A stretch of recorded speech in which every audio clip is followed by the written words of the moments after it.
poucos anos atrás, era comum chamarmos o campo de saúde mental de saúde mental, álcool e outras drogas, entre aspas. Isso porque havia e ainda há um entendimento de que o chamado uso problemático de drogas era uma questão de saúde e, portanto, caberia na saúde mental. Afinal de contas, os manuais de psiquiatria apresentam a chamada droga-adição como categoria diagnóstica, por vezes misturada a outros transtornos aditivos. Ao mesmo tempo, os medicamentos que são utilizados nos tratamentos do sofrimento psíquico também alteram o funcionamento de processos psicobiológicos, assim como as drogas consideradas ilícitas. A coisa toda se embola ainda mais quando percebemos que, no Brasil, a Política Nacional de Drogas tem um pé na saúde e um pé no judiciário. Como se define o que deve ser considerado um fármaco, um medicamento, e o que é uma droga ilícita? Nesse episódio, vamos mergulhar nesse campo espinhoso da história das proibições, as justificativas dadas ao proibicionismo e a construção social da drogadição. Meu nome é Caio. Meu nome é Lua Suelen. Meu nome é Luane Alencar. Meu nome é Tainá Santos Pureza. Meu nome é Thalita Souza. Meu nome é Jayara Aigon. Meu nome é Lara Farias. Direto da comuna imaginária do Akangá, essa é a Rádio Colibri.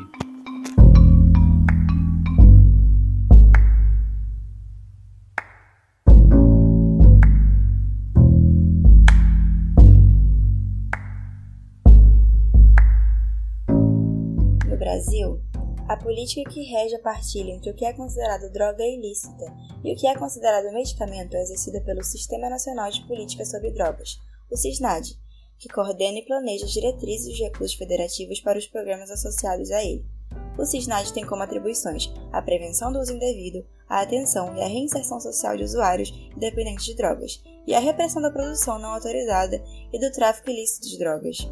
A lei que funda o SISNAD é a 11.343, de 23 de agosto de 2006, e essa lei define droga como as substâncias ou produtos capazes de causar dependência, assim como especificados em lei ou relacionados em listas atualizadas periodicamente pelo Poder Executivo da União. Já vemos aqui como um dispositivo legal que define o que é droga já entende como algo que será alvo de repressão jurídica, e que a definição é meio circular e arbitrária. Substâncias ou produtos capazes de causar dependência. É uma definição que não deveria depender de uma especificação de lei ou lista, mas de um consenso científico sobre o que vem a ser dependência e como uma substância pode causá-la. Quem estabelece a lista de substâncias entorpecentes, psicotrópicas, precursoras e outras sob controle especial é a Agência Nacional de Vigilância Sanitária, a Anvisa, vinculada ao Ministério da Saúde. Existe uma portaria chamada de Regulamento Técnico sobre Substâncias e Medicamentos Sujeitos a Controle Especial, que é utilizada periodicamente. Essa portaria inclui substâncias com ação no sistema nervoso central e capazes de causar dependência física ou psíquica, bem como outras substâncias que necessitam de controle especial, substâncias anabolizantes, abortivas ou que causam má formação fetal, substâncias que podem originar psicotrópicos, insumos utilizados na fabricação de entorpecentes e psicotrópicos e plantas utilizadas na fabricação de entorpecentes. Nessa última lista encontram-se atualmente o esperão de centeio, a trombeta, a planta de coca, o peiote, a papoula dormideira, a prestônia, a maria pastora e a maconha. Esse último caso é talvez um dos mais interessantes, porque apesar da maconha aparecer na lista como planta utilizada na fabricação de entorpecentes, cuja importação, exportação, comércio, manipulação e uso é proibido, existe autorização para medicamentos registrados na Anvisa que possuam na sua formação uma concentração de no máximo 30 mg de tetrahidrocannabidiol por milímetro e 30 mg de canabidiol por milímetro. Em um artigo publicado esse ano, Ellen Caetano aponta essa aparente contradição entre considerar a maconha em si como droga, mas seus derivados como produtos que podem ter uso e comercialização autorizados, como uma espécie de controvérsia entre actantes. Diz ela, os canabidioides são compostos químicos ativos produzidos pela cannabis. Cada um deles é descrito de uma maneira diferente, ora sendo vistos como parte da cannabis, ora sendo descritos como substâncias em si mesmas, alheias à cannabis. Todas elas compactantes se entremeiam em discussões sobre possíveis eficácias que precisam ser comprovadas e riscos que precisam ser previstos. A ideia de risco é fundamental para compreendermos essa partilha entre drogas e medicamentos. Maurício Fiore aponta como essa noção é uma das matrizes ideológicas do mundo contemporâneo. Na epidemiologia, a noção de risco é uma espécie de cálculo de probabilidades. Dado um contexto X, com a interferência de uma ou mais variáveis, qual a possibilidade ou probabilidade de ocorrer um evento Y. Assim, a noção de risco é probabilística, não determinista. Entretanto, o discurso do risco comumente é tomado em sua versão determinista. Maurício diz, abre aspas, de alguma maneira, o debate público sobre o uso de drogas incorporou a noção de risco como ameaça e perigo, mesmo quando esse debate seja prioritariamente medicalizado. Ainda que a noção de risco seja empregada nas pesquisas médicas de forma bem mais precisa, uma previsão lógico-dedutiva, ou um cálculo estatístico, ou, enfim, uma eleição arbitrária de variáveis estabilizadas que tornam possíveis buscar causas, medir efeitos e de alguma maneira prever eventos futuros, esse processo é obscurecido, tendo como consequências outros efeitos. Fecha aspas. E que efeitos são esses? Ao usar uma noção de risco que escamoteia os valores que norteiam sua determinação, os pesquisadores que determinam essa partilha e os políticos que determinam a aplicação da legislação determinam quais os caminhos em que o debate pode acontecer, condicionando-o. Ao mesmo tempo em que todas engendram uma previsão lógica inerente ao risco, sempre pautada na escolha arbitrária dos termos e na tentativa de colonização do futuro, são, entretanto, heterogêneas quanto à valoração moral ou política do fenômeno que buscam explicar. Dito de outra forma, ao transformar o conceito estatístico epidemiológico risco em perigo, as políticas de droga fixam a direção do debate sobre as drogas em um sentido muito restrito e pouco plural. Rosa Del Olmo fala que, abre aspas, a palavra droga não pode ser definida corretamente porque é utilizada de maneira genérica para incluir toda uma série de substâncias muito distintas entre si, inclusive em sua capacidade de alterar as condições psíquicas ou físicas, que têm em comum exclusivamente o fato de haverem sido proibidas. Por outro lado, a confusão aumenta quando se compara uma série de substâncias permitidas com igual capacidade de alterar essas condições psíquicas ou físicas, mas que não se inclui na definição de drogas, por razões alheias à sua capacidade de alterar essas condições, como por exemplo o caso do álcool. Fecha aspas.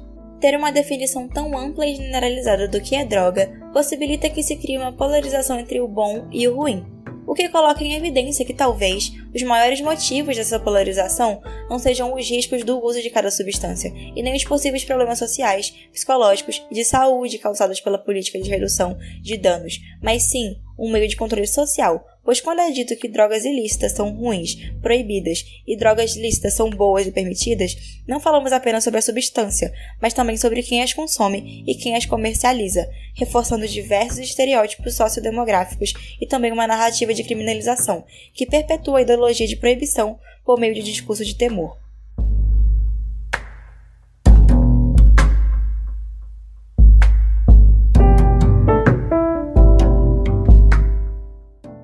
Caetano mostra como esse discurso sobre risco e eficácia cria uma fronteira entre maconha, ruim, prejudicial e perigosa, e canabidiol, eficaz, promissor e seguro. Abre aspas. Os olhares negativos construídos em torno da maconha como uma droga recaem fortemente no THC, seja na associação do composto à primeira, seja como um componente isolado. Nos artigos científicos é comum o realce no THC como responsável pelos efeitos negativos e, nessa linha, perigosos, enquanto o canabidiol não causaria tais efeitos, por isso deveria ser mais pesquisado e seu uso mais difundido. Fecha aspas. É importante ressaltar aqui que não estamos de maneira alguma contestando que o THC produz efeitos diferentes do canabidiol e que a maconha, como uma mistura desse e de diversos outros componentes, irá produzir efeitos qualitativamente diferentes dos dois. Mas precisamos nos perguntar, em que sentido o próprio uso recreativo do THC, com suas relações com o prazer, não podem ser consideradas terapêuticas? O canabidiol atravessa todo o tempo uma fronteira tênue entre o legal e o ilegal. Não é à toa que em outubro de 2022, o Conselho Federal de Medicina publicou uma portaria que proibiu a prescrição de canabidiol para quaisquer condições que não sejam 2 tipos específicos de epilepsia. Monique Batista Oliveira, em sua dissertação de mestrado, aponta que, ao passo que se reconhece a existência do CBD e do seu potencial terapêutico, esse último passa a ser analisado sob condições específicas, constantemente atrelado ao apelo das famílias e de pacientes, principalmente crianças, que tinham sintomas de difícil controle com medicações convencionais. A resolução do Conselho Federal de Medicina incorpora isso e restringe o uso de CBD ainda mais, com base em opiniões de médicos que apontam a eficácia da molécula para a epilepsia, mas não para outras condições. Assim, precisaríamos considerar agora o uso ilegal de CBD. Como Monique Oliveira aponta, a regulamentação gera limites incertos e complexos entre a legalidade e a ilegalidade.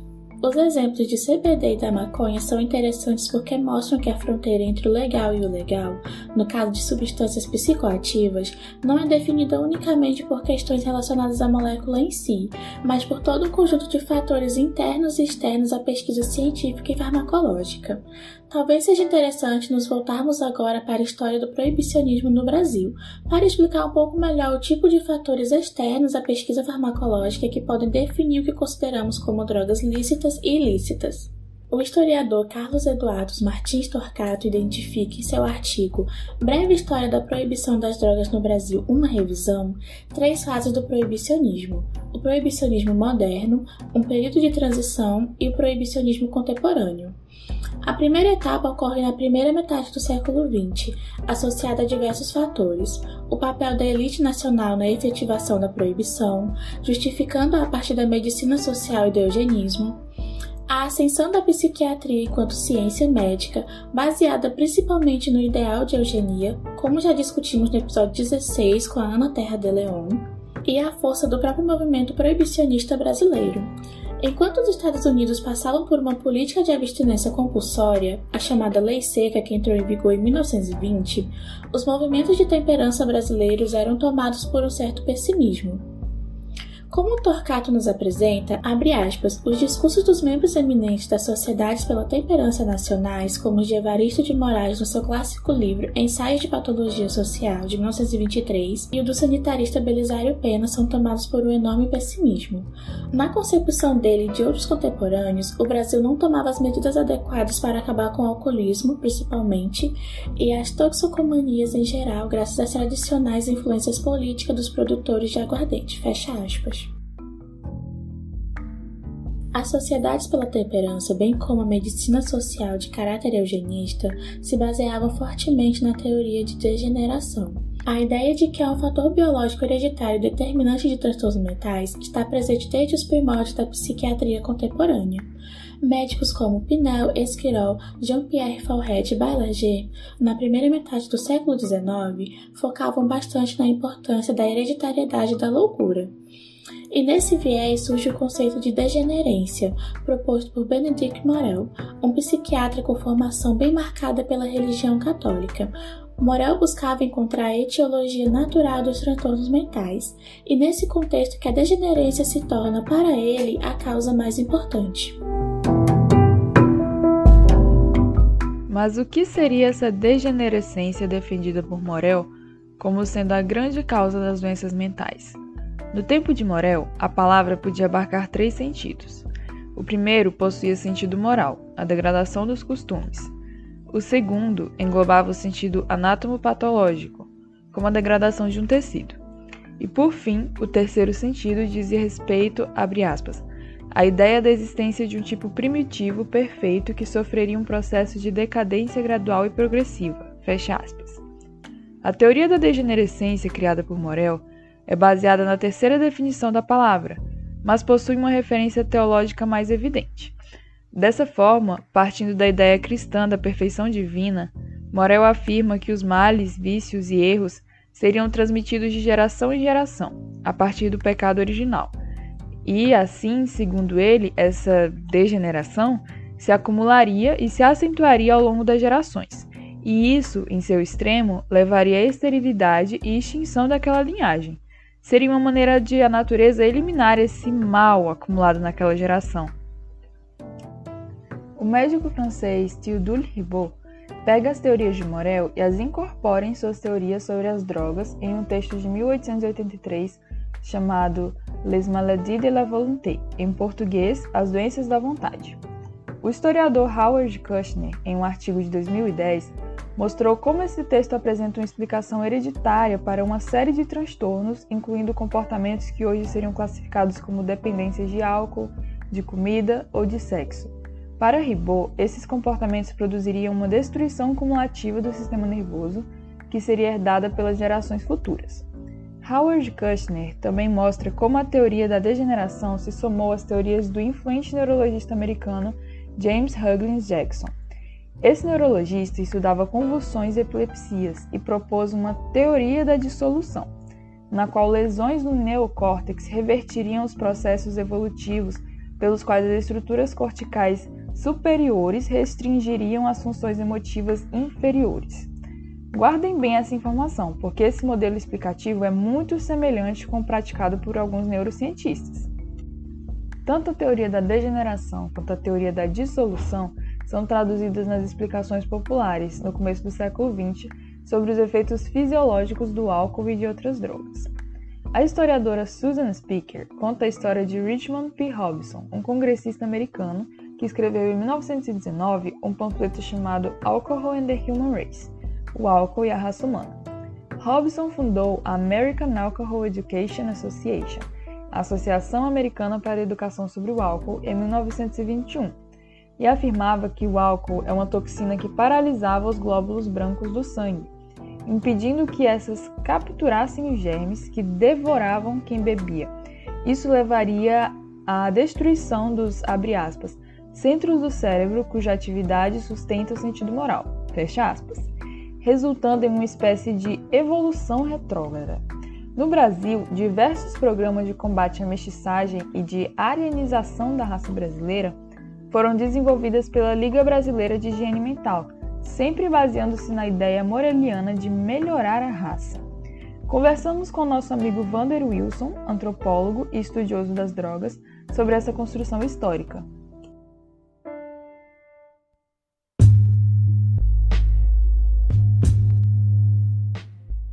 Salve! Eu sou o Vander. Queria agradecer primeiro o convite da Rádio Colibri e do Caio, que é um grande amigo. E é uma alegria fazer mais coisas juntos, de sempre estar fazendo mais coisas juntos. Acho que o que trouxe esse convite foi o fato de ser antropólogo de formação, trabalhador da saúde mental no programa de orientação e atendimento ao dependente da Unifesp. E eu tenho dado um curso que chama Antropologia Histórica das Drogas semestralmente, e daí todas as outras informações, né? Dá para dar uma olhada ali no Instagram, dá para procurar ali Vander Wilson. Se a gente for, né, tomar as concepções de droga que a gente tem hoje, né, mesmo dos órgãos reguladores, OMS, Anvisa, ou de departamento de polícia, ou uma circulação mais ampla, né, que não precisa necessariamente, né, ser uma questão técnico-científica ou terapêutica, ou seja lá, né, pelo caminho que a gente quiser pegar, a gente vai vendo que essas definições têm uma série de oposições, né, para se definir o próprio conceito de droga. Uma bem importante, que é drogas e alimentos, por exemplo, né, entre o que o corpo precisa e nutre o corpo, né, e o que não traz a nutrição, então não nutre o corpo, né, isso aí é uma diferenciação fundamental entre o que é uma droga e o que é um alimento. Se a gente for recuperando, né, essa questão histórica para poder pensar um pouquinho sobre isso, a gente repara que isso faz parte essa própria posição faz parte da construção desse processo que termina, digamos assim, né, não necessariamente termina porque acabou, mas resulta, né, vai desembocar ali, né, nessa questão, né, das drogas e medicamentos e outras oposições que foram sendo construídas e que tem ali no século XVIII uma questão importante. Mas, né, só para poder, né, pegar aqui um pouquinho essa questão, né, das drogas e dos alimentos, para a gente poder pensar, então, como que isso não necessariamente esteve separado, né? A gente pode pegar desde a etimologia, né, que o termo droga, né, viria a princípio, mais ou menos, esse é mais ou menos o consenso, né, de drogevate, que são barris secos, né, que vai remeter diretamente, né, a essa questão das especiarias, então desse período do tráfico de especiarias, né, da circulação de especiarias do capitalismo mercantil, né, e a gente vai ver, por exemplo, que é só, sei lá, no século XIX que o termo drogaria vai aparecer para substituir, né, boticas e farmácias, só em 1883 isso vai, né, se somar a narcóticos e opiáceos, por exemplo, e a gente vai ter uma questão, né, colonial que vai ser muito fundamental. É só a gente poder pensar, né, um pouquinho aqui como que 7 produtos centrais, né, na história desse capitalismo mercantil, né, desse processo de exploração colonial, e aqui no caso, né, pensando bem, exploração colonial do que foi, né, esse território que a gente chama de América, a gente vai ter açúcar, álcool, ópio, cacau, café, chá e tabaco, né, a gente está falando em todos os casos de drogas, né, como é que na verdade essa extração de drogas, né, e a produção, né, dessas drogas também estão vinculadas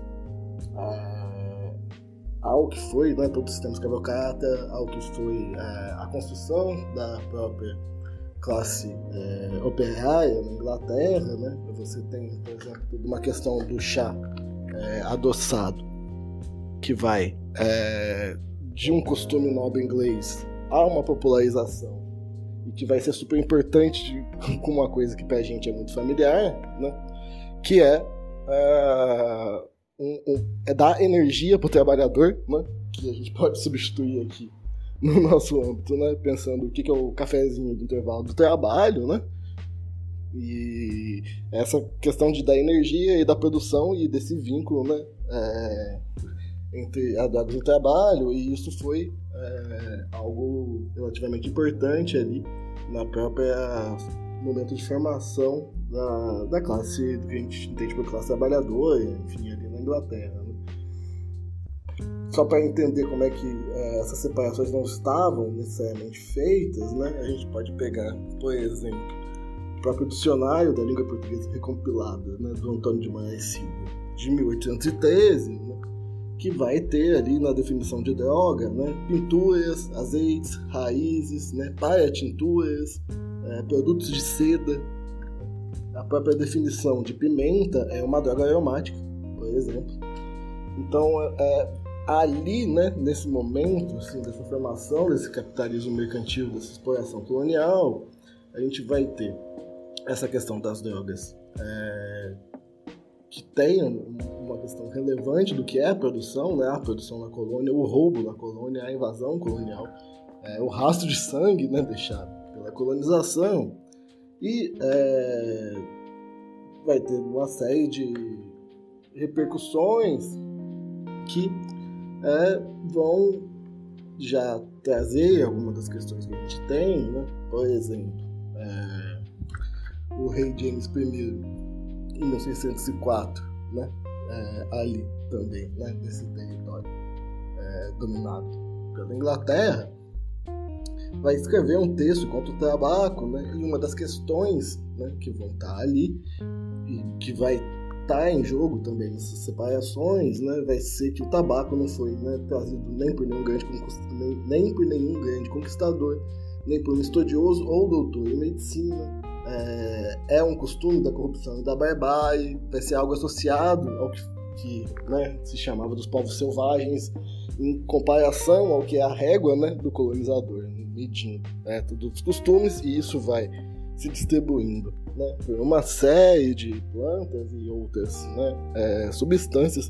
O chá passou por isso, o tabaco passou por isso, uma série, né, principalmente quando se trata, né, de questões de plantas que possuíam, né, um certo tipo de uso coletivo ou uso ritual, tiveram, né, essa questão ali bem importante nessa argumentação que vai vir sobre esses usos, né, no meio da própria Europa, e vai ser, né, com o avançar dessas questões que a gente vai pode pensar, né, aqui um dos caminhos, chegar no momento do isolamento dos alcaloides, e daí você vai ter, né, aspirina, cocaína, a própria morfina, esse momento que vai separando, isolando, estabilizando essas moléculas, estão totalmente vinculados a esse período, que é um período, né, de produção do que a gente entende para o indivíduo, de individualização, né, do próprio consumo. É também um momento que vai aparecer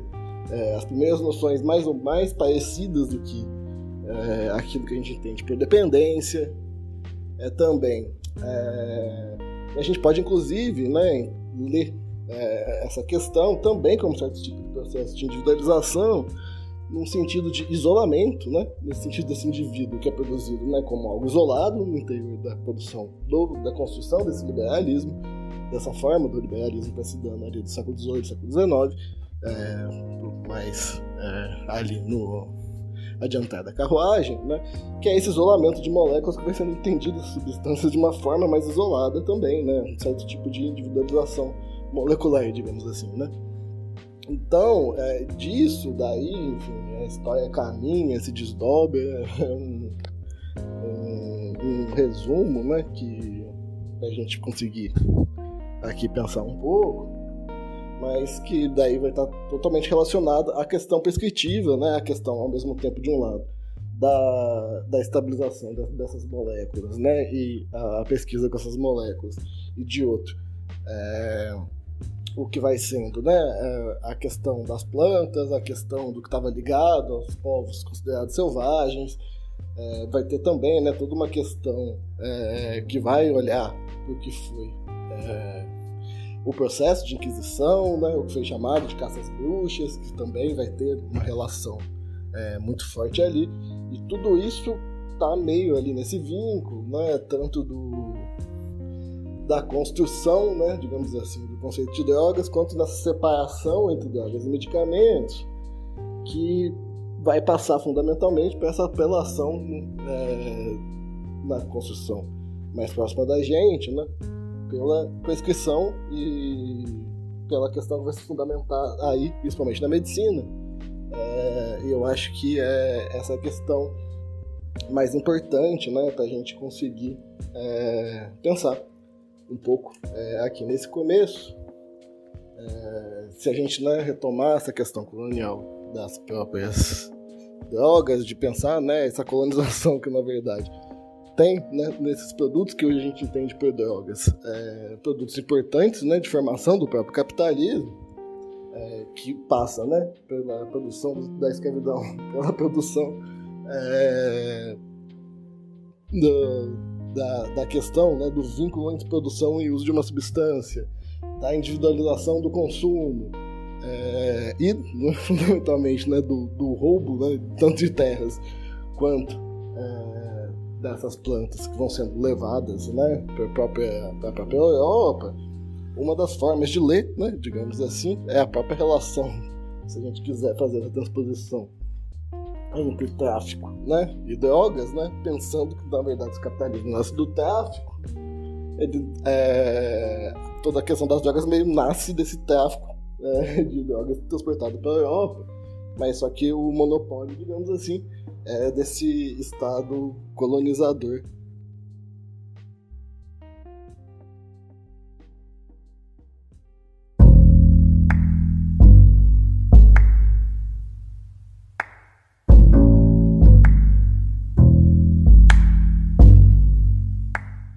Apesar de não lograr uma lei nacional de proibição do álcool e outras drogas como nos Estados Unidos, os movimentos proibicionistas brasileiros conseguiram uma ampla penetração cultural. Por exemplo, na década de 1920, diversos filmes brasileiros com um discurso moralista sobre as drogas foram produzidos. Torquato cita A Depravação, de 1926, Vício e Beleza, também de 1926, Entre as Montanhas de Minas, de 1928, Morfina, produzido entre 1927 e 1928, Traídos pelo Vício, de 1928, Sintonia da Floresta, de 1929, Romance de Linda, de 1930 e Vício e Perversidade, de 1932. O tema das drogas também aparece na literatura de Olavo Bilac e Manuel Bandeira, e com frequência nos jornais e revistas impressos na época. Um terceiro fator apontado por Torquato é que no começo do século XX, o uso de opiáceos para combater a dor e da cocaína como anestésico local se disseminavam tanto no meio médico quanto no uso popular, o que dificultou sua proibição. Assim, nessa fase considerada moderna, observa-se a criação de dispositivos de lei que não proibiam o uso, mas regulamentavam a partir de um chamado, abre aspas, uso legítimo, fecha aspas, ou seja, de um uso médico. Entretanto, o impacto dessas leis foram relativamente baixos, como aponta Torquato, abre aspas, a Lei número 4.294, de 14 de julho de 1921, e suas sucessoras dos anos 1930, que consagravam o uso médico como único uso legítimo, não foram capazes de modificar o papel central que as substâncias entendidas como narcóticas tinham na terapêutica. A vigilância policial sobre as farmácias não era suficiente para garantir esse monopólio médico, fato que dava às pessoas a possibilidade de controle sobre as dores em geral, fecha aspas. A expansão desse uso legítimo irá se encontrar com perspectivas moralistas sobre o uso de substâncias psicoativas. Por exemplo, antes da Segunda Guerra Mundial, o Brasil importava cannabis e seus derivados, extratos e tinturas, da Alemanha, e esses itens eram obrigatórios nas farmácias. Em seu artigo, abre aspas, A História da Maconha no Brasil, fecha aspas, o farmacologista Elisaldo Carlini apontou que, apesar do uso não médico da maconha datar desde pelo menos o século XVII, estava associado principalmente às pessoas escravizadas e ex-escravos, ou seja, às classes trabalhadoras vindas da África. A partir do século XIX, o uso medicinal passa a ser aceito pelos médicos e, na década de 1930, a maconha continuava a ser citada nos compêndios médicos de catálogos de produtos farmacêuticos. O Brasil, então, entra no que o Torquato identifica como, abre aspas, período de transição, fecha aspas. Carlini aponta que na década de 1930, a maconha passou a ser alvo de repressão. Abre aspas, foi também na década de 1930 que a repressão ao uso da maconha ganhou força no Brasil. Possivelmente, essa intensificação das medidas policiais surgiu, pelo menos em parte, devido à postura do delegado brasileiro na Segunda Conferência Internacional do Ópio, realizada em 1924, em Genebra. Pela antiga Liga das Nações, constava da agenda dessa conferência discussões apenas sobre o ópio e a coca. E, obviamente, os delegados dos mais de 40 países participantes não estavam preparados para discutir a maconha. No entanto, o nosso representante esforçou-se, junto com o delegado egípcio, para incluí-la também. Fecha aspas. Torquato aponta uma questão importante em relação a essa virada proibicionista. Na Segunda Guerra Mundial, a indústria farmacêutica e química alemã, então a maior do mundo, se vê em dificuldade para fornecer seus produtos para o resto do mundo. Lembre-se que o Brasil importava produtos derivados da maconha vindos da Alemanha. Torquato aponta que, nesse momento, vê a expansão da indústria farmacêutica americana, que agora deve suprir toda a demanda de medicamentos. Abre aspas, a solução da questão do suprimento de medicamentos passava pela substituição da farmacopeia e, consequentemente, pela destruição da cultura de automedicação e de autonomia sobre os processos de dor e agonia. Aos Estados Unidos ficava o compromisso de suprir toda a demanda. Os fármacos clássicos, derivados de alguns vegetais e, por isso, primitivos, deveriam ser substituídos pelos sintéticos produzidos em território estadunidense. No discurso estadunidense, tal medida, além de ser científica no imaginário dessa época, o sintético era superior ao natural, pelo simples fato de ser sintético. Também era humanitária. Milhões de pessoas deixaram de ser escravas do vício em opiáceos. Fecha aspas.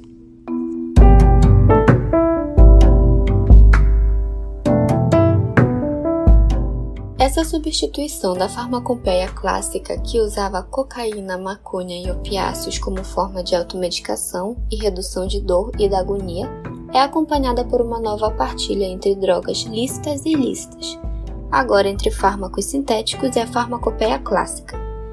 Note que essa partilha coincide quase perfeitamente com a partilha moral das drogas, baseadas nas teorias de degenerescência e da dissolução. São duas linhas históricas que convergem para a mesma partilha. Torquato aponta como a substituição da farmacopeia clássica foi acompanhada de intensa mudança nas formas terapêuticas oficiais. O hospital passa a ser o centro da profissão médica. Abre aspas. O aumento do consumo de equipamentos e de remédios criaram um complexo médico-industrial que teve os seguintes impactos na prática médica. A abordagem quantitativa e de raciocínio probabilístico permitiu avanços no diagnóstico e na terapêutica, asepsia cirúrgica, quimioterapia, endocrinologia e nutrição. Dissipar a noção anterior de impotência terapêutica, gerando um novo sentimento de confiança entre médico e leigos. Fecha aspas. As aminoamidas, como a lidocaína, tomam lugar da cocaína como os anestésicos locais mais utilizados. A anfetamina substituiu a cocaína como estimulante e a benzedrina a substituiu como descongestionante nasal. Os opiáceos passaram a ser crescentemente controlados a partir do desenvolvimento institucional da Seção de Fiscalização do Exercício da Medicina, com o Decreto-Lei nº 891, de 25 de novembro de 1938. De início, esses desenvolvimentos parecem funcionar. Torquato aponta um artigo publicado em 1958 por Roberval Cordeiro de Farias, presidente da Comissão Nacional de Fiscalização de Entorpecentes. Neste artigo, o Brasil é descrito como um país que importa entorpecentes somente para fins médicos e que realizou com sucesso a substituição de todas as drogas da farmacopeia clássica, agora entendidas como drogas ilícitas, por substâncias da prática médica. Entretanto, é precisamente a partir da década de 1950 que essa tranquilidade vai se desmantelar, a partir da propagação do uso da maconha em centros urbanos. Como Elisaldo Carlini já havia apontado, até o começo do século XX, a maconha se restringia aos trabalhadores ex-escravos, indígenas e nos sertões nordestinos. Entretanto, a partir da década de 1950, a maconha começa a chegar nos grandes centros urbanos. Torquato cita um livro do delegado Guildo Fonseca, que afirma que, entre 1956 e 1957, supostamente, a polícia de São Paulo teria prendido 1.381 indivíduos e instaurado 44 inquéritos policiais. O perfil social dos presos mostrava que a maioria deles não tinha profissão. Em 1961, a maconha superava todas as outras drogas em termos de apreensão. Vemos então uma diferença fundamental entre a fase moderna e essa fase contemporânea do proibicionismo brasileiro. A transformação do problema das drogas em guerra às drogas e o lento desenvolvimento do comércio ilícito da farmacopeia clássica e de grupos criminosos que darão sustentação a esse comércio, ou seja, o desenvolvimento do narcotráfico. Torquato elenca 3 fatores para isso: a conjunção de todos os fatores citados, ampliação do mercado ilícito de drogas através da popularização da maconha, os envenenamentos iatrogênicos pelos fármacos oficiais, a ameaça política representada pelo paganismo psicodélico, levaram a um novo acordo sobre a forma de distribuição das drogas lícitas e ampliação das interdições sobre a farmacopeia clássica e as novas drogas visionárias. Ao longo da década de 1960 e 1970, várias conferências internacionais foram realizadas nesse sentido. No Brasil, o tema das drogas retorna à cena política e diversas leis são promulgadas objetivando adequar a legislação do país aos problemas provenientes do modelo de controle adotado. 3 foram os principais marcos legislativos provenientes desse período. Lei nº 6.360, de 23 de setembro de 1976, que definiu a obrigatoriedade das tarjas vermelha e preta para indicar a periculosidade dos medicamentos e as formas de excesso.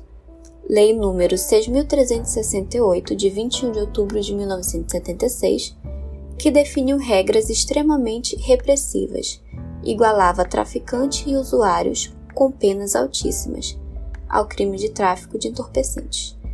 Decreto nº 85.110, de 2 de setembro de 1980, que retirou da Comissão Nacional de Fiscalização de Entorpecentes, CNFE, a gerência sobre a política de drogas no país e passou para o Conselho Federal de Entorpecentes, CFE, composto por membros de vários ministérios e coordenado pelo Ministério da Justiça.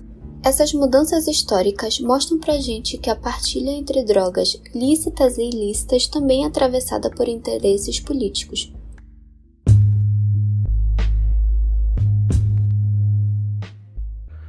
Para pensar uma função política que operacionaliza, né, essa divisão entre drogas e medicamentos, acho que cabe, além de algumas coisas que acho que eu respondi, né, na pergunta anterior,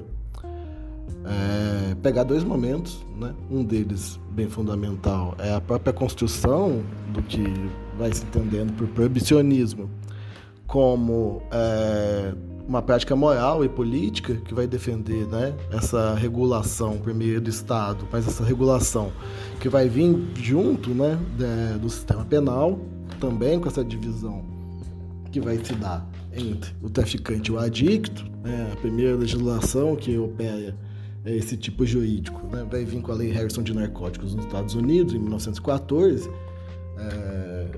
ano que vem completando aí 100 anos, e a operacionalização, né, da proibição e dessa escala planetária, com as regulações internacionais, com a própria modernização, né, desse conceito moderno de drogas que a gente entende, que vai ter ali na Conferência de Xangai de 1909 um laço importante, né? Porque tem ali, né, a questão do ópio, a questão da morfina, e vai introduzir a questão da cocaína, né? Se a gente for parar para pensar, ópio e morfina são né, parentes, digamos assim, né? Um é o alcaloide isolado do outro, mas a cocaína nada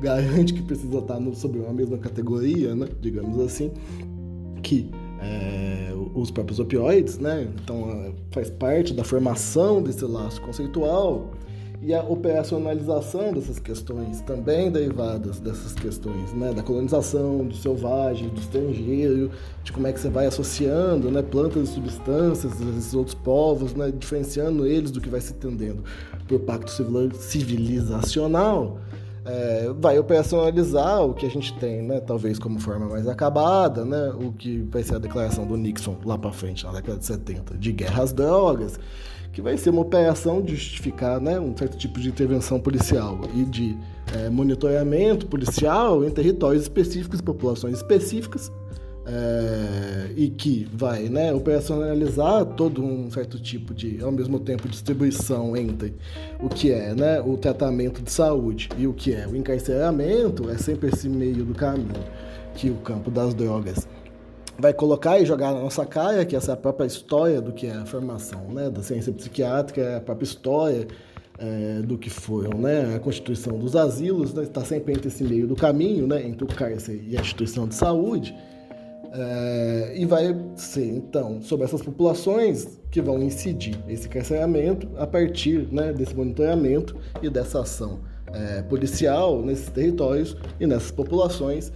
E assim, né, você vai ter toda a questão dos negros com a maconha no Brasil, você vai ter toda a questão dos mexicanos com a maconha nos Estados Unidos, você vai ter uma associação midiática criada, e daí não de costume cultural do povo, né, entre o uso de cocaína e a questão dos negros nos Estados Unidos, né, muito próximo do que foi a aprovação da Lei Harrison de Narcóticos. Os periódicos estadunidenses noticiavam, colocavam nas manchetes, né, a questão de pessoas negras que usavam cocaína, enfim, estampando essa relação que vem de toda essa questão, né, colonial e da incidência da violência policial, que vai sendo estendida para essas populações e que vai, né, justificando o encarceramento, o monitoramento e a ação policial nesses territórios cada vez mais, né, enfim, é o que a gente vê espalhado pelos cárceres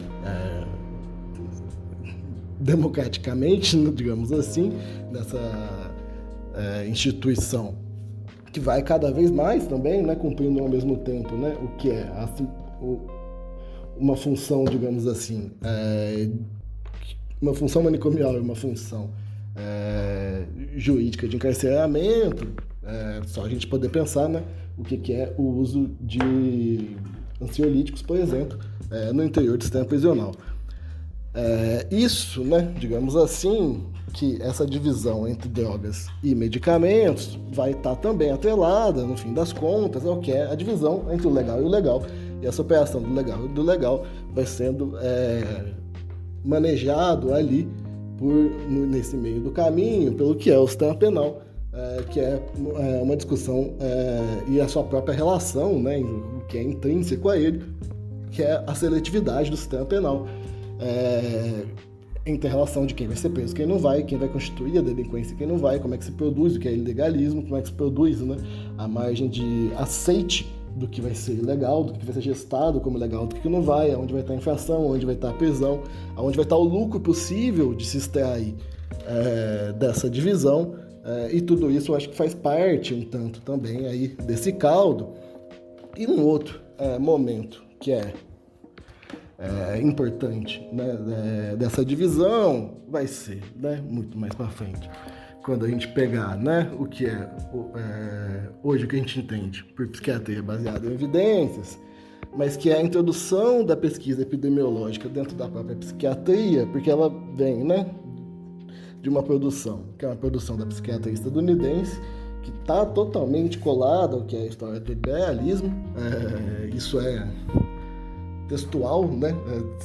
A defesa do liberalismo é textual nos discursos, por exemplo, da Associação Médico-Psicológica dos Estados Unidos, que é, digamos assim, a APA, né?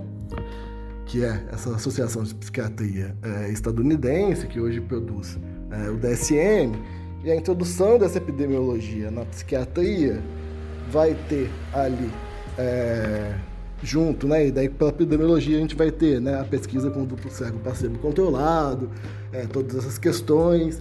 E aí, aqui, né, um parênteses, não é uma questão, digamos assim, anti-ciência num sentido, só pra gente não cair, né, não é uma questão anti-vax, digamos assim, mas talvez quem tenha definido melhor o problema, no meu ver, seja o próprio Foucault, quando ele vai colocar no Em Defesa da Sociedade que a questão não é nem de método, nem de conteúdo, mas de efeitos de centralização que a ciência tem em sociedades como as nossas. E é um pouco disso que estou tentando falar, porque na década de 70 você vai ter uma série de contestações que vão vir, né, desde a publicação do livro História da Loucura, do Michel Foucault, a produção do que foi conhecido como antipsiquiatria, que vai ter, né, nomes como o do David Cooper, do Ronald Lang, o próprio Basaglia.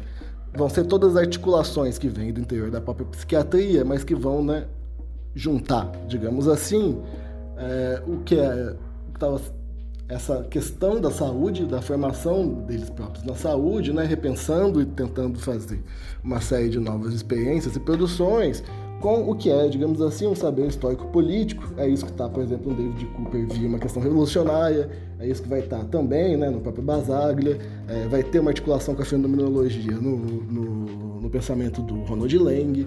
Você vai ter também ali uma série de ecos dessa antipsiquiatria, né, que vão se espalhar pelo que a gente tem como movimento social. Vai dar no coletivo de pacientes socialistas em 1900, mais ou menos ali também nesse começo da década de 70, que vai estar nesse jogo. Você vai ter, né, uma questão importante da antipsiquiatria derivada das próprias revoltas de Stonewall nos Estados Unidos, com a questão, né, de gênero, com a Gay Liberation Front declarando guerra à própria psiquiatria,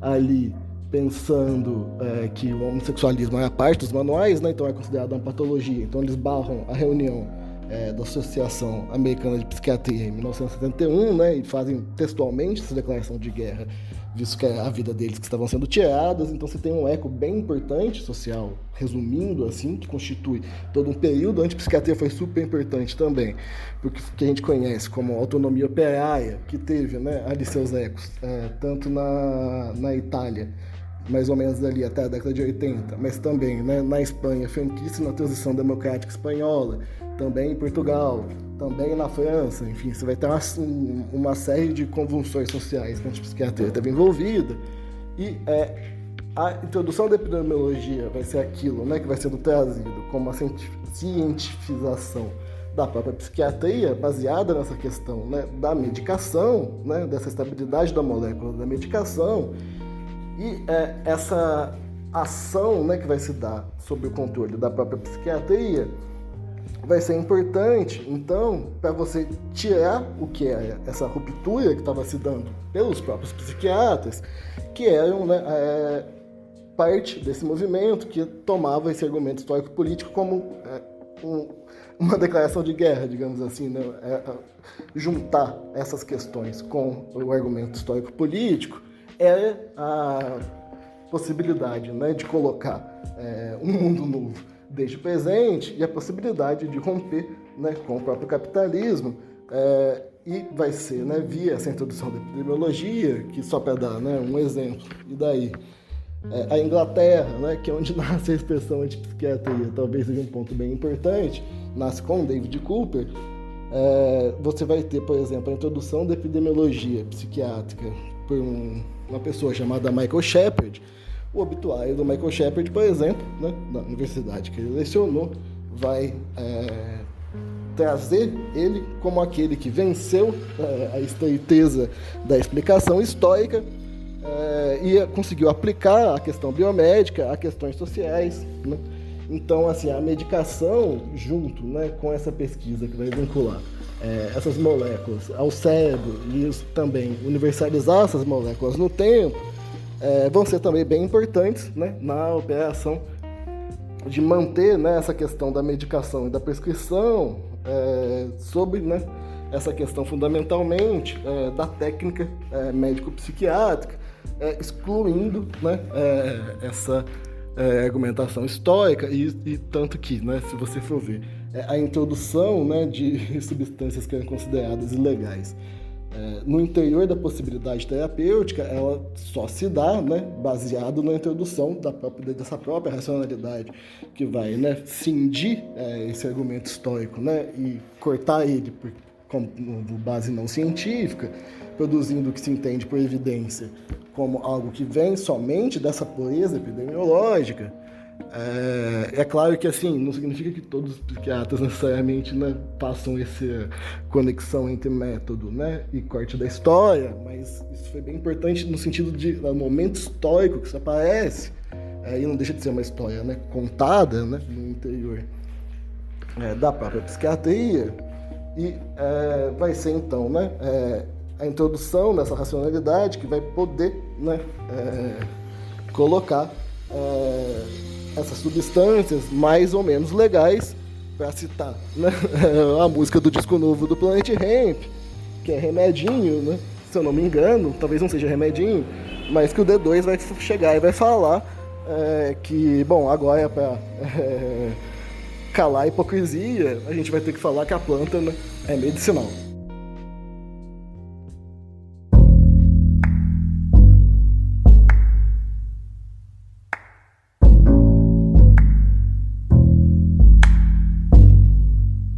Esse percurso histórico e interesses políticos, no entanto, começam a mostrar como a partilha entre drogas lícitas e ilícitas é, no final das contas, difícil de ser feita com base em qualquer característica específica da substância em si. Pensemos na cocaína. Nos séculos XIX e primeira metade do século XX, era utilizada por algumas de suas propriedades médicas: anestésico local, estimulante e descongestionante nasal. Em 1884, Sigmund Freud escreveu em seu trabalho sobre a coca, Ubercoca, os benefícios da cocaína para combater a depressão, ansiedade, desconfortos gástricos e físicos, além de aumentar as habilidades cognitivas, aprimorando o rendimento intelectual. Ele afirmava que o medicamento não possuía risco de dependência e chegou a aconselhá-lo a pacientes e amigos. Como demonstramos, no Brasil, a cocaína é abandonada por seus efeitos médicos após a Segunda Guerra Mundial e outras moléculas a substituem. Como estimulante, passa-se a usar as anfetaminas, que apresentam um mecanismo de ação muito similar ao da cocaína. Ambas são bloqueadoras do transporte de dopamina. De um ponto de vista objetivo, o que diferencia nesse momento a cocaína das anfetaminas não é o efeito biológico, mas o uso que é dado para cada molécula. Isso sugere para a gente que um ponto importante na partilha entre drogas lícitas e ilícitas é o uso que é feito de cada molécula. Eduardo Vargas diz nesse sentido que as drogas são objetos sociotécnicos, ou seja, elas têm usos técnicos que são dados pelo contexto sociocultural, sócio. A gente falou sobre isso de maneira mais aprofundada no primeiro episódio da segunda temporada do podcast Fármaco, o que são drogas de abuso. Mas que uso é dado para as drogas ilícitas, mas não para as drogas lícitas? Podemos falar aqui de pelo menos duas dimensões diferentes ao olharmos como fez Eduardo Vargas para a história das drogas. A primeira dimensão é a do prazer. Carline aponta em sua História da Maconha no Brasil como, antes de ganhar espaço por seus usos médicos na década de 1930, a maconha era utilizada principalmente por suas propriedades hedônicas, isso é, sua capacidade de produzir sensações prazerosas. Para os movimentos de temperança do século XIX, influenciados pelo puritanismo como eram, esse uso não é autorizado. Se você se recordar do que falamos sobre os textos do médico francês Théodule Ribault, perceberá que os hábitos que ele classifica como degenerantes são precisamente os comportamentos associados ao prazer, a comida, o álcool, o sexo. Exercitar o prazer seria, portanto, uma forma de degenerar a raça. É claro que há um componente classista aqui. O exercício desses hábitos era realizado principalmente na classe trabalhadora. Maurício Fiore, em seu texto, abre aspas, Prazer e Risco, uma discussão a respeito dos saberes médicos sobre o uso de drogas, fecha aspas, aponta como a ideia de prazer é instrumentalizada nos discursos sobre as drogas para reforçar o proibicionismo, mas de maneira alterada. Abre aspas. Ocorre uma operação discursiva que desconecta o consumo de drogas do prazer, pelo menos daquele sentido mais comum que se atribui a esse termo. Dessa maneira, tal relação não é negada, pelo contrário, ela é reafirmada, mas a partir de um outro sentido, conferindo ao uso de drogas uma especificidade. Consumir drogas pode proporcionar um tipo de prazer, mas ele é portador de negatividades intrínsecas. Essa negatividade parece assumir diferentes formas agrupadas com objetivos analíticos em dois tipos de analogia mais comuns, ilusão e artificialidade. O prazer proporcionado pelo consumo de drogas é capaz de esconder o perigo de um efeito temporal funesto. Esse seria o principal sentido ilusório do prazer causado pelas drogas, pelo menos na forma assumida por esse termo nos discursos médicos preponderantes. Ele esconde uma espécie de armadilha, cujas poucas saídas possíveis são dolorosas, o que se contrapõe dessa maneira à sua face inicial, quando se tratava de uma espécie de prazer isca, capaz de atrair o indivíduo desavisado ou imprudente. A especificidade é explicada agora através do acionamento proposital de mecanismos de prazeres fisiológicos sem que nenhum evento positivo ou primordial para a sobrevivência tenha ocorrido e, portanto, uma forma de acionamento artificial dos mecanismos de prazer. As drogas, mais do que uma sensação efêmera de prazer, ilusão, são capazes de proporcionar prazeres reais que, no entanto, são meros resultados de desajustes artificiais do funcionamento normal do corpo humano. Fecha aspas.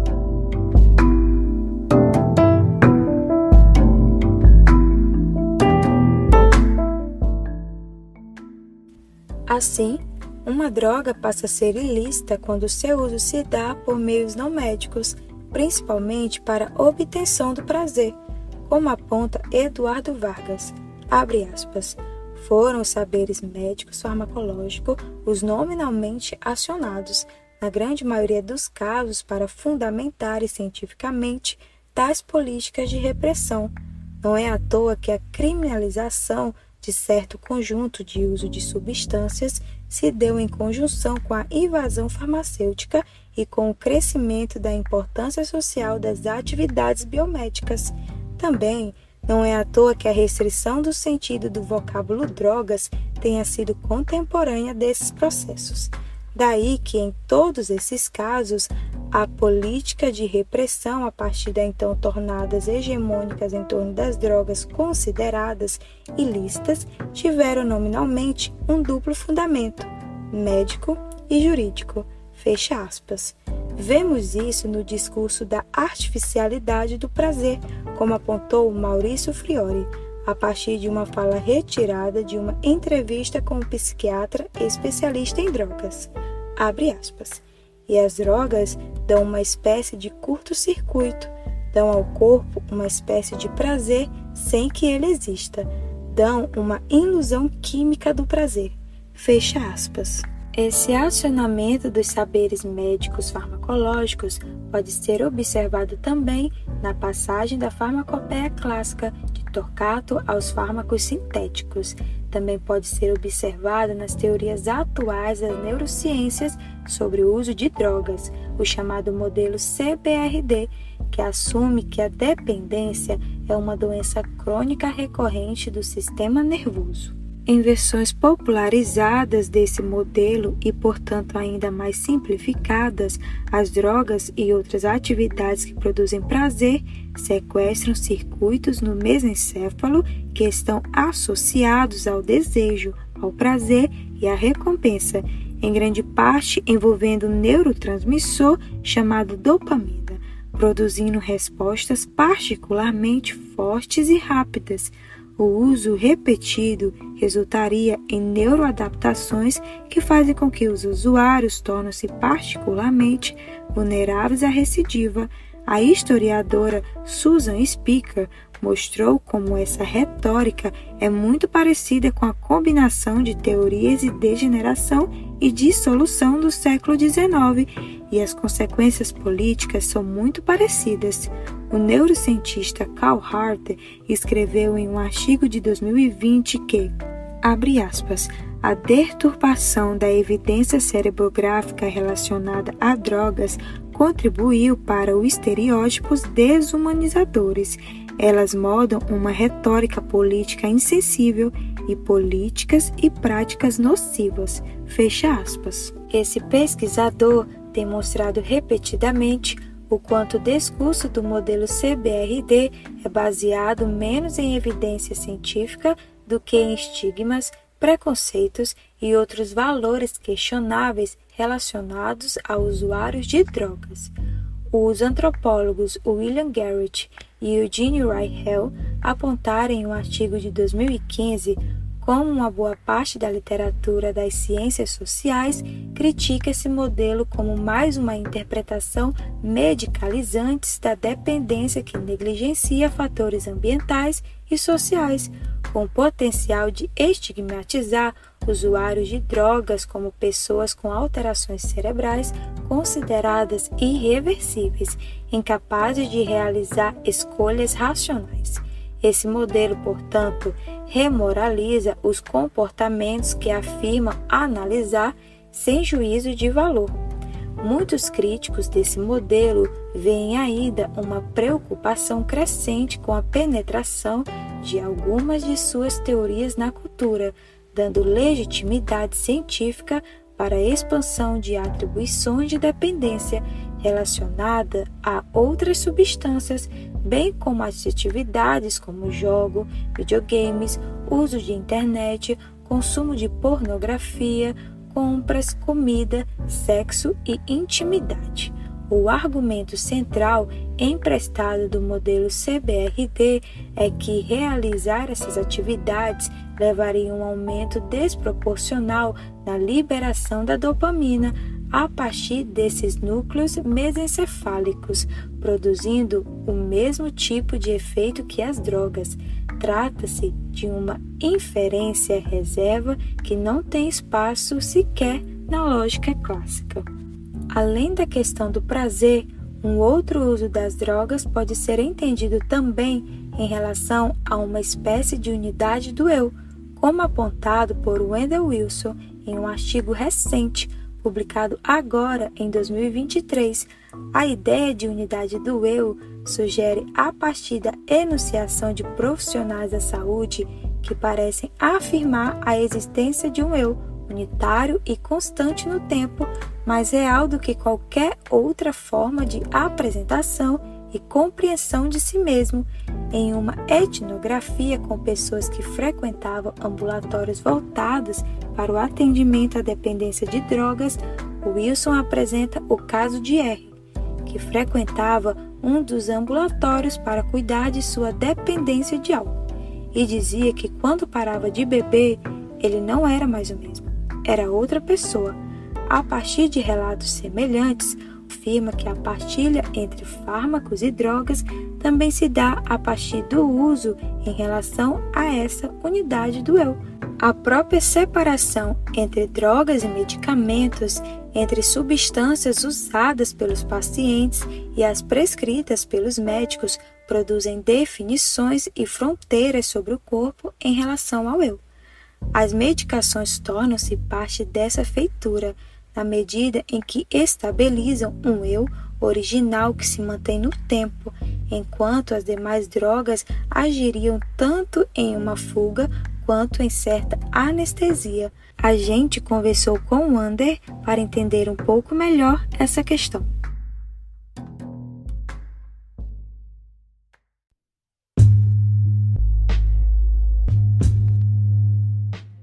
Esse artigo é um desdobramento, né, da minha tese de doutorado, com umas questões que estavam me atormentando, enfim, foram reaparecendo também, na medida que o trabalho com saúde mental foi avançando, o que eu fui escutando, eu fui trocando com os colegas de trabalho, com as pessoas que buscam cuidados em uso problemático de drogas. E uma questão que ficou, né, muito para mim na minha cabeça é essa questão de um trabalho em cima do que é o exame psíquico, né, na psiquiatria, com um tópico que se chamava unidade do eu, né, que é essa continuidade do eu, né, que assim, você sempre foi você desde que você nasceu, né, você também, né, tá oposto ao mundo, né, então é menos sobre uma ação do mundo sobre você e sempre é uma questão sua que vai, né, de alguma forma tá ali muito presente nos espaços de tratamento, cuidado, uso problemático de drogas, que eu pesquisei ali naquele momento, mas também vai estar muito presente no que foi, né, esse caminho trabalhando até aqui, de pensar, né, o quanto que quando alguém está, né, digamos assim, sobre um uso de drogas, vai se entendendo que é uma forma de viver essa vida desse mundinho que a gente tem, que é uma máquina de moer gente, mas é uma forma de, digamos assim, fugir dessa realidade, fugir dos problemas. Então vai ter sempre um eu ali, uma pessoa que vai estar meio por trás de todo tipo de entorpecimento, digamos assim, enquanto, né, as medicações psiquiátricas não vão ser muito bem colocadas nesses termos, não significa que ninguém coloque, né, não conheço todos os prescritores e psiquiatras, né, que estão aqui no território ocupado pelo Estado brasileiro, mas não significa que não dê, né, um tem um certo tipo de lastro, né, com algum grau de analisação possível, que é entendendo que nunca vai estar nesse mesmo campo discursivo, né? Essas substâncias ou drogas psiquiátricas vão estar ali sempre uma correção de função. O próprio DSM, né, que é esse manual de psiquiatria da Associação de Psiquiatria Estadunidense, vai colocar os transtornos, enfim, e toda a catalogação que se dá a partir ali, né, dessa força-tarefa, que é uma associação fundamentalmente política, a partir de dois conceitos principais, que são o de má adaptação de funcionalidade, que são, digamos assim, o cerne de funcionamento do manual, né? Costumo falar que se você tirar má adaptação e funcionalidade do DSM não para de pé, mas então a ação medicamentosa vai se dar mediante, né, o que uma pessoa entendida como não funcional e uma pessoa mal adaptada. E mal adaptada aonde? Aqui, nesse mundo, nas tarefas desse mundo, disfuncional aonde, né? É exatamente aqui onde a gente vive.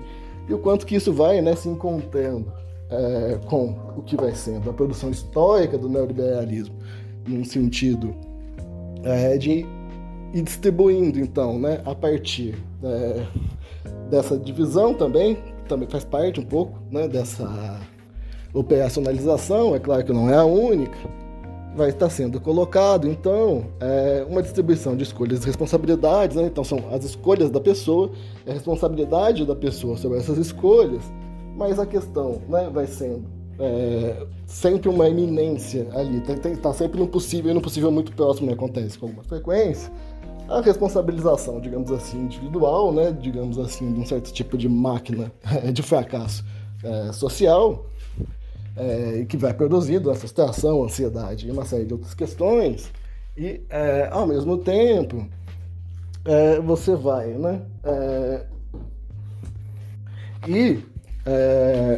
tudo isso vai estar articulado, né, também com essa biologização cerebral do transtorno, que vai estar fundamentado, né, e atravessado por pesquisas que vão se pautar por uma linguagem e por um procedimento que vai ter ali no DSM, esse manual da Associação de Psiquiatria Estadunidense.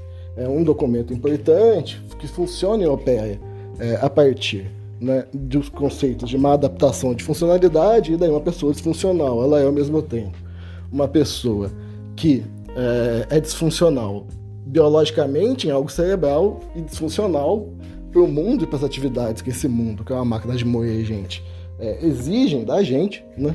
E daí, então, tudo isso vai passando por essa questão de individualização, que vai ter ali ao mesmo tempo a medicação e também, né, essa questão que vai se dar nas próprias moléculas cerebrais, enfim, nessa justificação que vai se dar nesse isolamento, né, vai ser nesse sentido que a gente estava pensando, né, o que é o isolamento bioquímico pensando como unidade separada, né, meio atomizado também, um pouco como é o próprio indivíduo, girando em torno de si mesmo, né, e perdendo, né, nesse corte, ao mesmo tempo que foi o argumento histórico-político, e também a questão que qualquer outro tipo de conexão de relação social que não seja num corte, né, muito específico.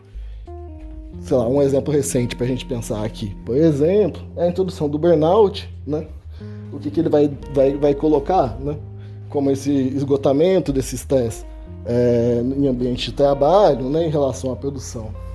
Vai se colocar, né, um estresse produzido, né, no espaço de trabalho específico, né, mas como se a gente não tivesse, por exemplo, trabalhando com uma produtividade que vai desde a hora que você abre o celular, por exemplo, e vê seu Instagram, né?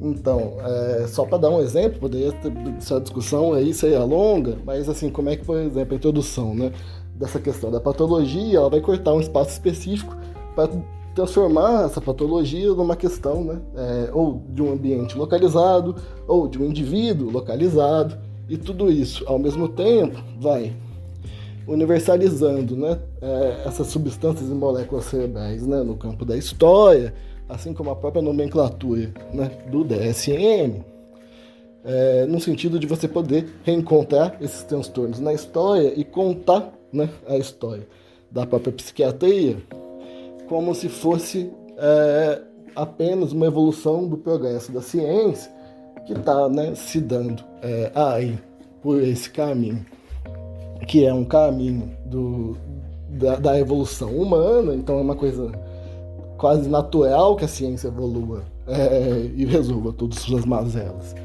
da humanidade, né? E essa humanidade entendida como espécie, né? Tudo isso vai estar um pouco melhor ali no artigo, né? Enfim, convido a leitura, e daí acho que cabe, né, aqui terminar assim um pouco com, digamos, uma hipótese, né, que aparece num texto, se chama Alcoólicos Autônomos, que a pessoa diz se não é possível pensar, né, nesse mundo que tudo individualiza, que sucessos de metodologias conservadoras, como, por exemplo, os 12 Passos, né, que está calcado em questões familiares, em culpa, em poder superior, em binarismo de gênero, as próprias comunidades terapêuticas vão introduzir essa metodologia. E se nesse mundo onde tudo se individualiza, o sucesso, digamos assim, no sentido de espalhamento do método dessas questões em nível planetário, mas também de disponibilidade, né, de pessoas que procuram do que a gente tem, né, digamos assim, nesse âmbito de cuidado, não vai se dar exatamente, né, porque o primeiro dos 12 passos já começa com um nós, mesmo que esse nós seja formado, né, por um doente recuperável, por uma culpa, por todos esses valores que eu falei, e vai se produzindo, né, essa questão mais conservadora, mas isso não vai se dando por esse nós, né, de um lado, digamos assim, de uma política conservadora.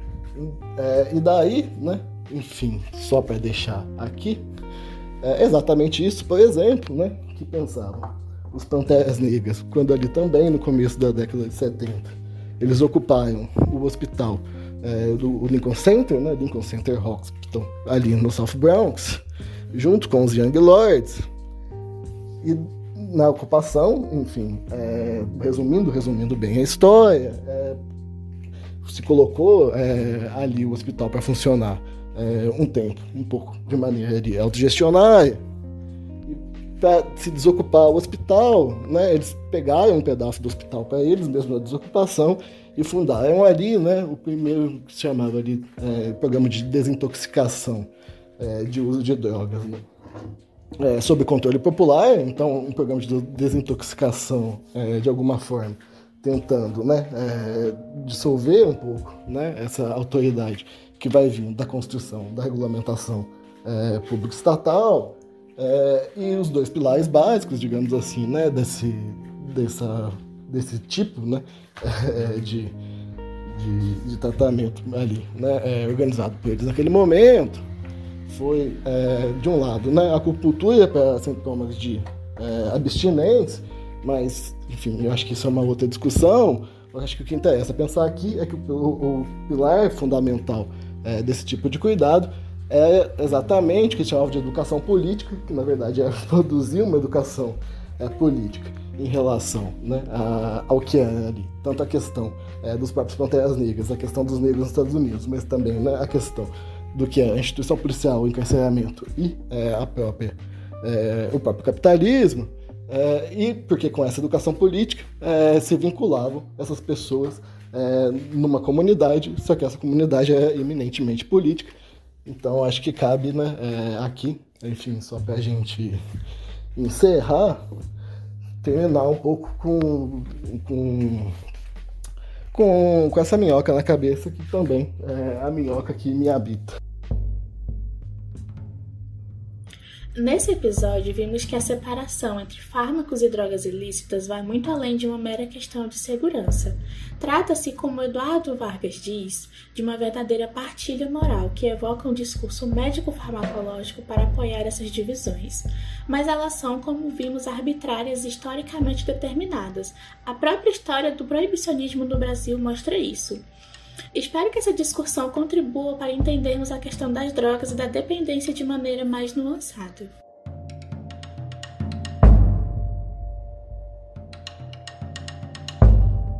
Se você chegou até aqui, deixamos nosso muito obrigado por ouvir e nos acompanhar.